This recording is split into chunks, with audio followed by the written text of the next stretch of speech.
different than normal. You'd be sitting out there and we'd have tons of room, but we wanted to do something a little more intimate and a little different.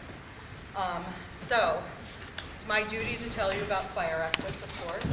If there's a problem or an emergency, we'll let you know. Please go carefully and quietly. No, you don't have to go quietly, but please don't run. Out where you came in, and of course there's an exit at the back of the hallway or back where you came in. There's also an exit out here which will take you out the same. If you're on an end and you've got a chair that's kind of blocking the pathway, if you could just fold it up quickly and let people out if there's a problem. Also, please turn off your cell phones. This is a very quiet, intimate space. As you'll see, everything that's, everyone that talks, any kind of movement is noticeable. And so you definitely don't want your screens and stuff blinking and all of that. So I really encourage you to turn them off for the sake of everyone else around you and the actors, please. Also, what else? No, what else was I supposed to talk about? Oh, yes. Please, if you don't have to, unless it's an emergency, please don't get up and leave the auditorium. It's kind of difficult anyway, but it's a 3-act play, but the first 2 acts are together. So please sit and wait and watch for that. Please don't try to leave in the middle of that because it's very distracting as you can tell. So, without further ado, thank you for coming. Sit back and enjoy Our Town.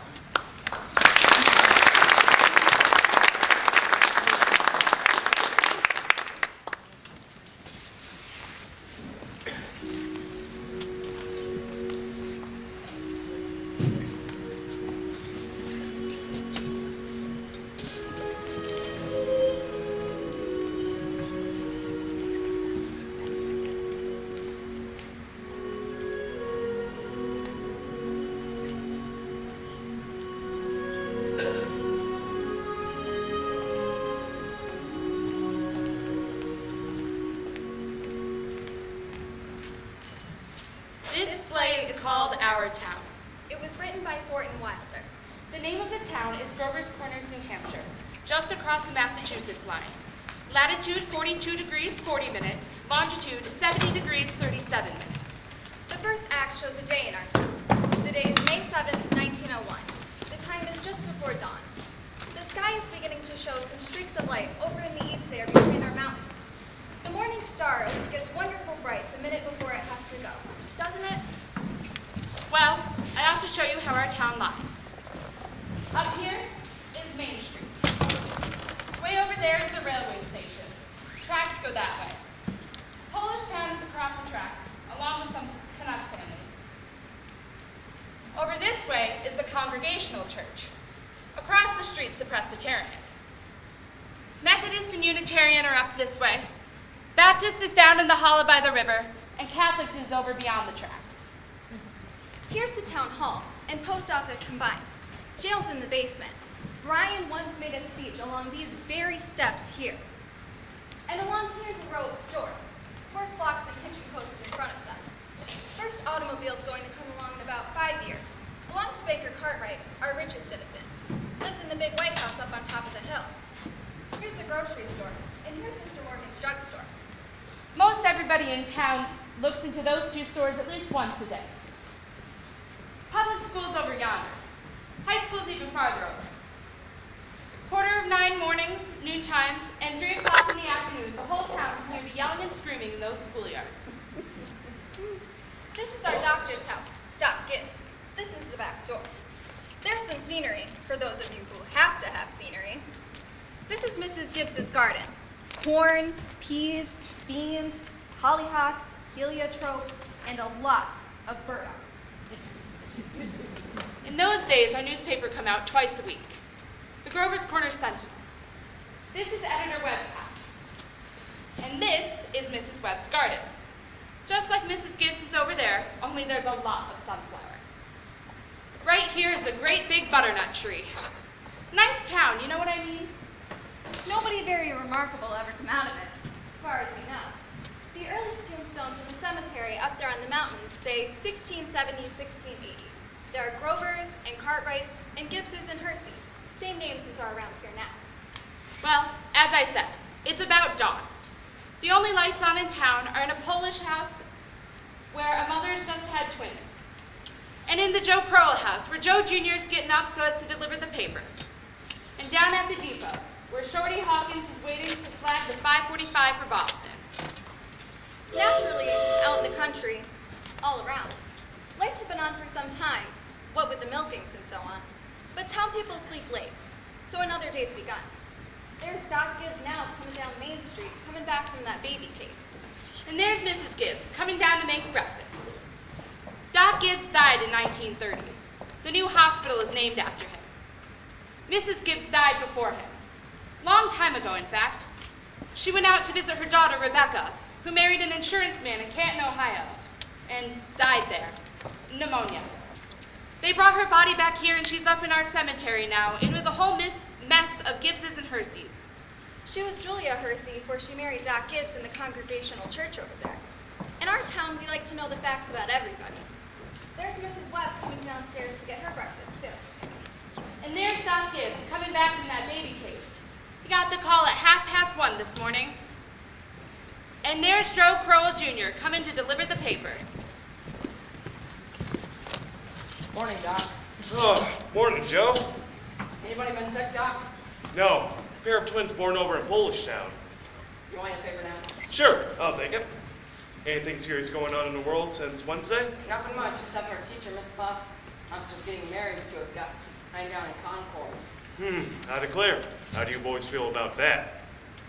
Well, of course, it's none of my business, but I think if a person starts off as a teacher, they ought to stay a teacher. How's your knee, Joe? Good. I never think about it a day. Like you said, always tells me when it's going to rain. Oh, what's it telling you today, Joe? Going to rain? No, sir. You sure? I'm sure. Knee ever make a mistake? No, sir. Want to tell you something about that boy, Joe Crowell there. Joe was awful bright. Graduated from high school here, head of his class. So he got a scholarship to Massachusetts Tech. Graduated head of his class there, too. It was all wrote up in the Boston paper at the time. Gonna be a great engineer, Joe was. But then the war broke out and he died in France.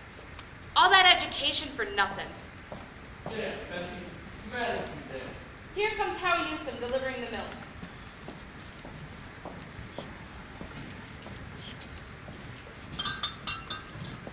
Morning, Doc. Morning, Howie. Somebody sick? No, pair of twins over to Mrs. Gorislovsky's. Twins, eh? This town's getting bigger every year. Come on, Bessie. Hello, Bessie. How old is she, Howie? Going on 17. Bessie's all mixed up about the route ever since the Lockharts quit taking their quart of milk every day. She's been scolding me the whole trip. Good morning, Howie. Morning, Mrs. Gibbs. Doc's just coming down the street. Is he? Seems like you're late today. Yeah, something went wrong with the separator. Don't know what it was. Doc? Howie? Children, time to get up. Come on, Bessie.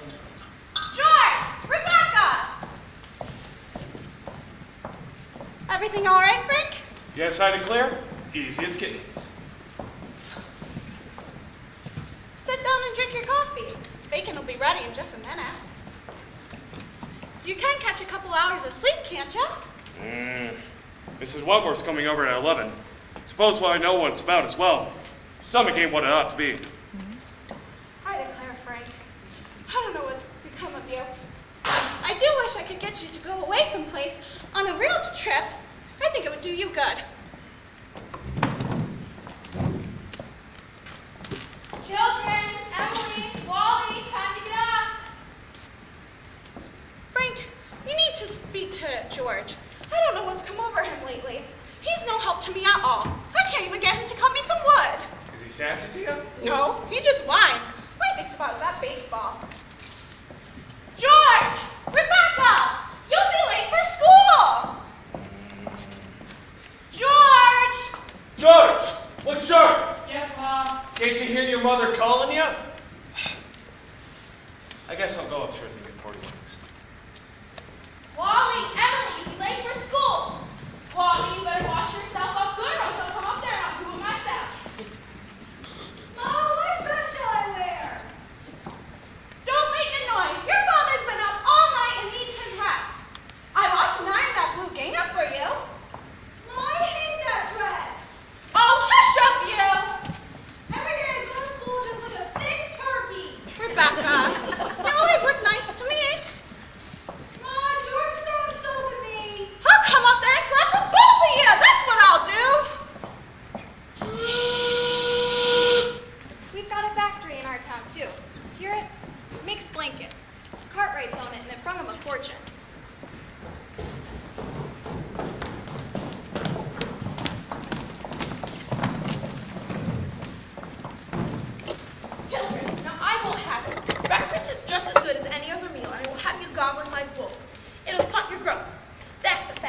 breakfast. I rate 2 when I'm looking at my stamp collection. I'll speak to your father about it. Seems to me like 25 cents is enough for a boy your age. Although, I don't know what you spend it all on. Oh, Ma, I got a lot of stuff to buy. Strawberry phosphates. That's what you spend it on. I don't see how Rebecca must have so much money. She has more than $1. I've been saving it up gradual. No, Rebecca, I think it's all right to spend some every now and then. Mom, do you know what I love most in the world, do ya? Money. Oh, eat your breakfast. Mama, that's for Bill. Oh, I gotta hurry. Mom, I don't want any more. Walk fast, but you don't have to run. Wally, pull your pants up at the knee. Stand up straight, Emily. Tell Miss Foster I send her my best congratulations. Can you remember that? Yes, Mom. You look very nice. Pick up your feet. Bye, Mom. Bye, Mom. Bye.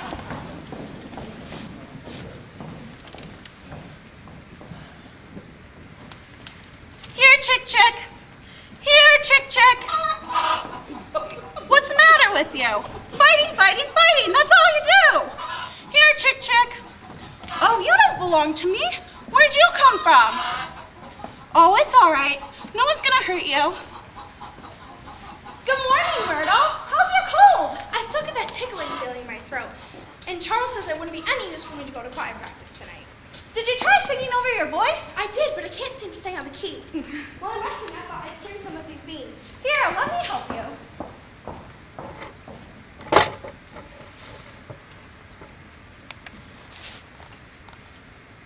Beans have been good this year. I've decided to put up 40 quarts if it kills me. The children say they hate them, but they're able to keep them down all winter long. Myrtle, I've got to tell you something. Because if I don't tell somebody, I'll burst. Why, Julia Gibbs. Here, hand me some more of those beans. Julia, did one of those second-hand men from Boston come to visit you last Friday? No? Well, he called on me. At first I thought he was a patient waiting to see Doc, and he'd worm his way up to my parlor. And Myrtle Webb, he offered me $350 for grandmother Wentworth's hot boy. As I'm just sitting here. Why, Julia Gibbs. He did, that old thing. Why, it was so big, I didn't know where to put it. I almost gave it to Cousin Hester Wilcox. Well, you're going to take it, aren't you? Oh, I don't know. You don't know, Julia. $350 and you don't know?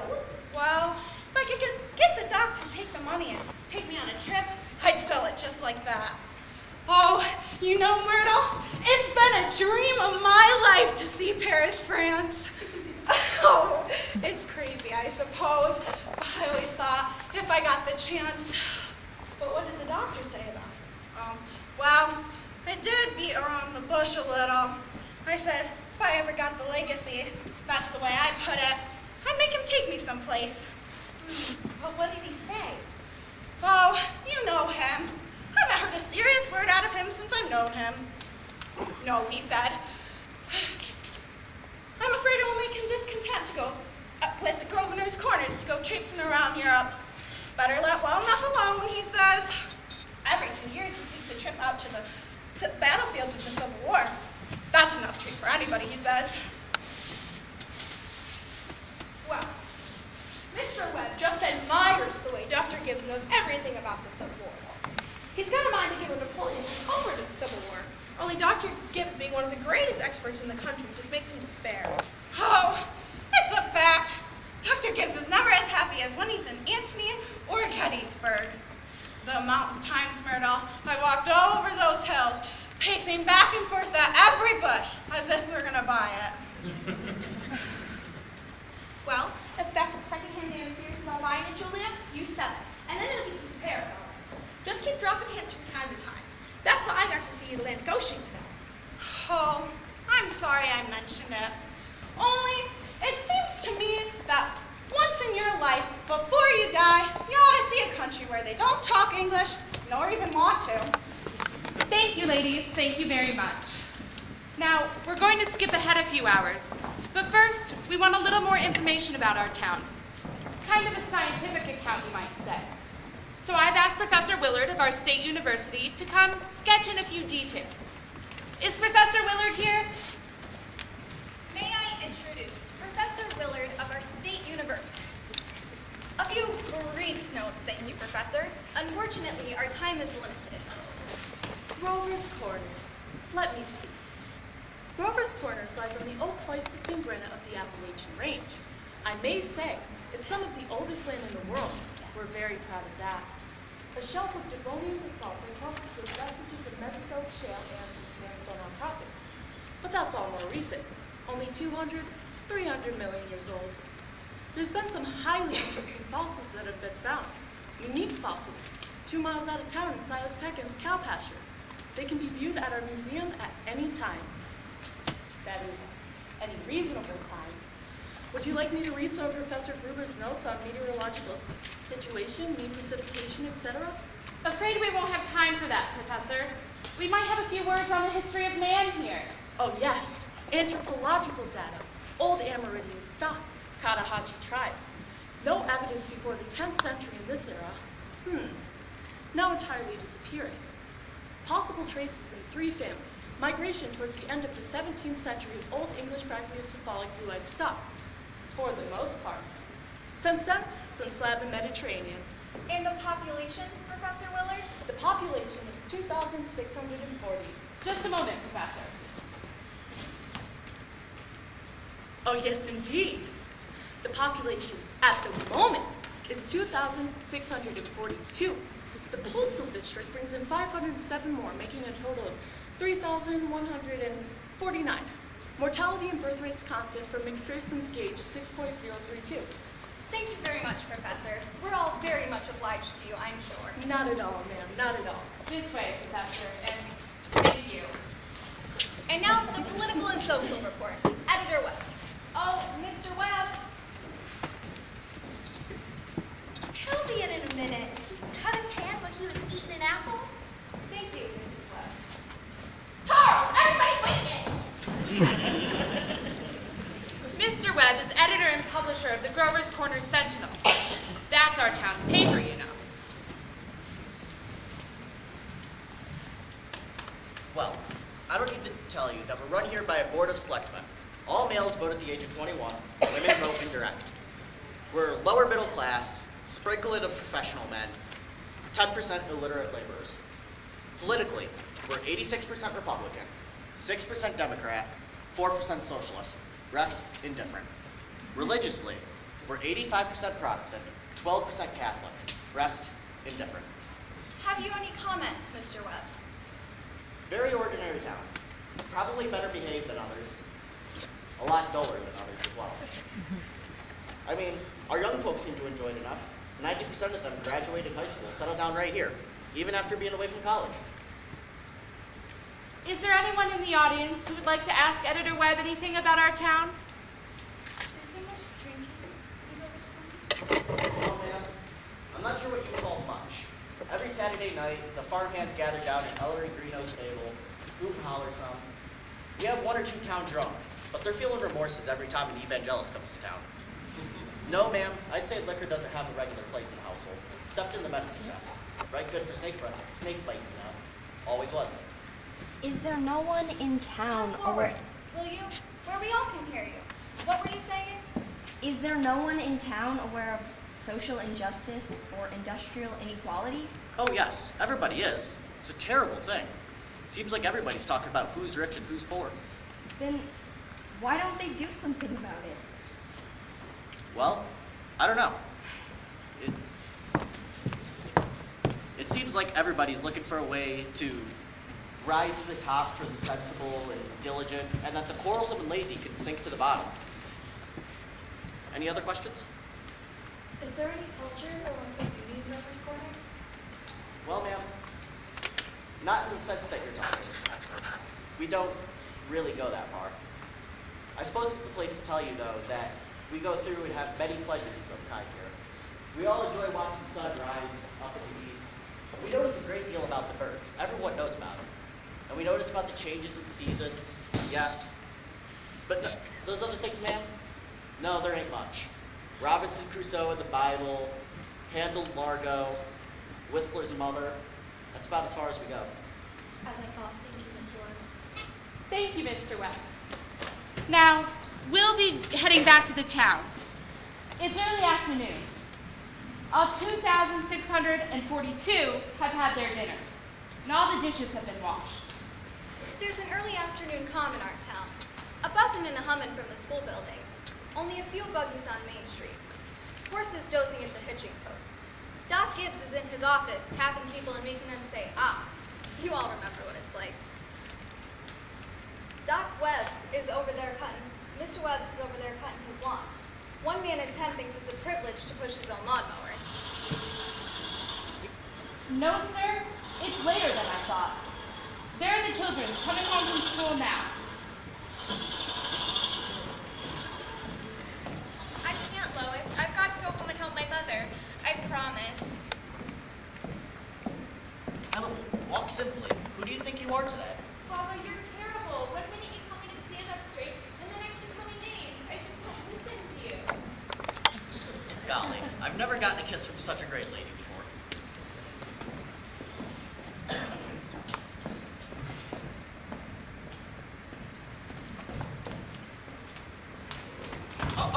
Awfully sorry, Miss Morris. Go out and play in the fields, young man. You've got no business playing baseball on Main Street. Awfully sorry, Miss Morris.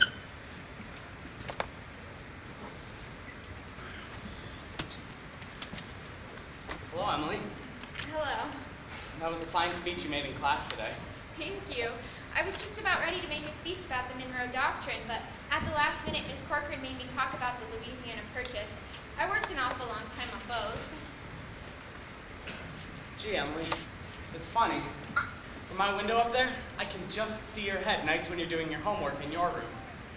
Why, can you? You sure stick to it, Emily. I don't know how someone can sit still for so long. I guess you just like school. I always figure it's something a person has to go through. Yeah, I don't mind it, really. It passes the time. yeah. I guess.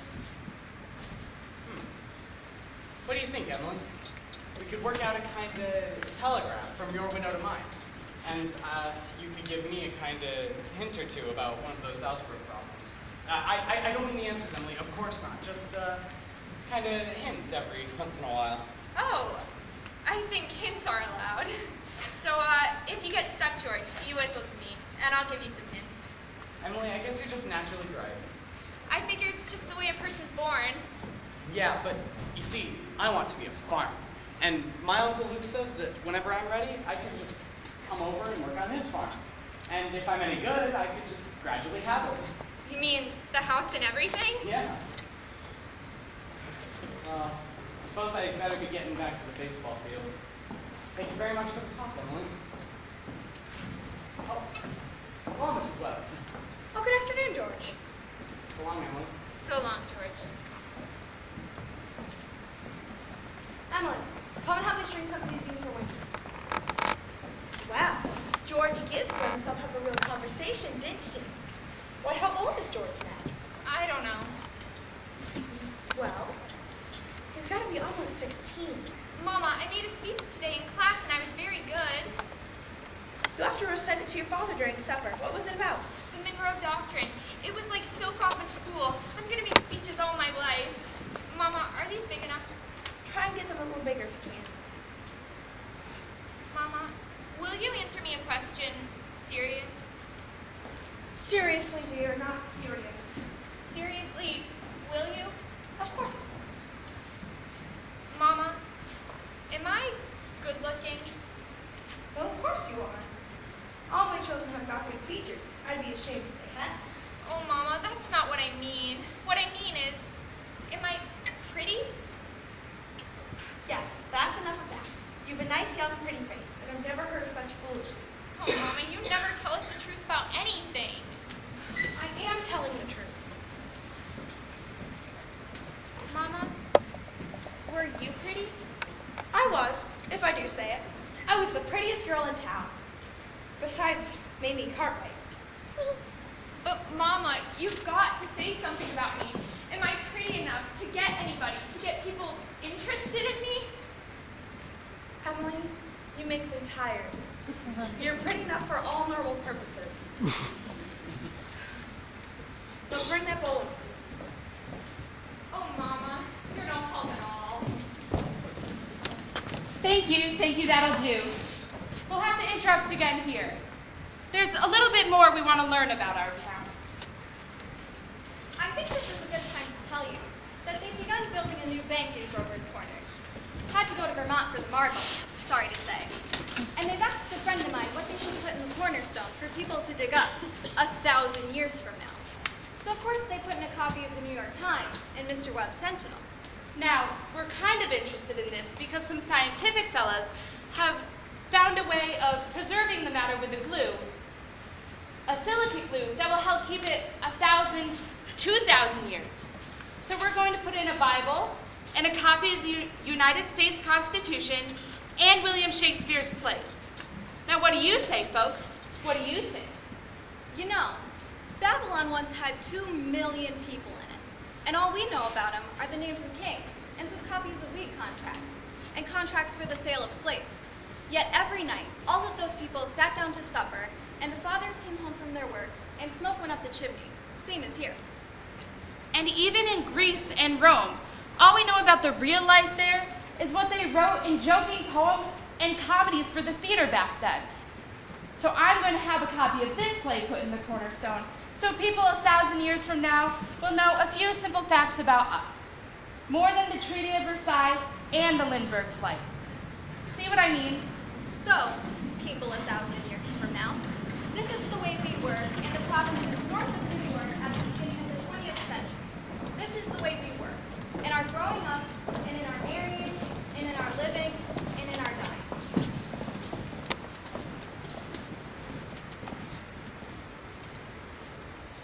Let's be the tie that binds our hearts in Christian love, the fellowship of kindred minds is like to that above. Well, it's a few hours later. You can hear choir practice in the Congregational Church, and the children are at home doing their schoolwork. The day is running down like a tired clock.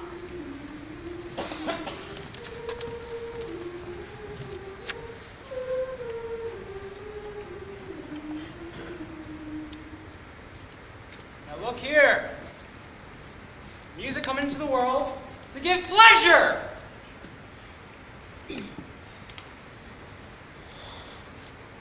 Let's be the tie that binds our hearts in Christian love, the fellowship of kindred minds is like to that above. Softer! Softer! Get it out of your head that music is only good when it's loud. You leave the loudness to the Methodists. You couldn't beat them even if you wanted to. Now, tenors!